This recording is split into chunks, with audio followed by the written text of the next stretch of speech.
அகமதாபாத் ஏர் India விமான விபத்தில் உயிரிழந்தவர்களின் குடும்பத்தினர் போயிங் மற்றும் ஹனிவெல் நிறுவனங்கள் மீது அமெரிக்க நீதிமன்றத்தில் வழக்கு தொடர்ந்துள்ளனர்.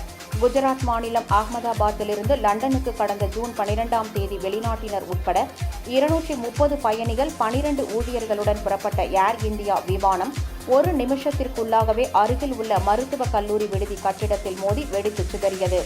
இந்த விபத்தில் ஒரே ஒரு பயணி தவிர விமானத்தில் இருந்த 241 பேரும் விடுதி வளாகத்தில் இருந்த 19 பேரும் உயிரிழந்தனர். விபத்தில் உயிரிழந்த 4 பேரின் குடும்பத்தினர் அமெரிக்காவின் டெலாவேர் மாகாண நீதிமன்றத்தில் போயிங் மற்றும் ஹனிவெல் நிறுவனங்களுக்கு எதிராக மனு அளித்துள்ளனர். அதில் தவறான எரிபொருள் சுவிட்ச் வடிவமைப்பால் இந்த விபத்து ஏற்பட்டதாகவும் அபாயங்கள் குறித்து அறிந்திருந்தும் தடுப்பதற்கான நடவடிக்கை எடுக்கவில்லை என குறிப்பிடப்பட்டுள்ளது. இந்த வழக்கின் விசாரணை விரைவில் நீதிபதியின் முன் பட்டியலிடப்படும் என்று எதிர்பார்க்கப்படுகிறது.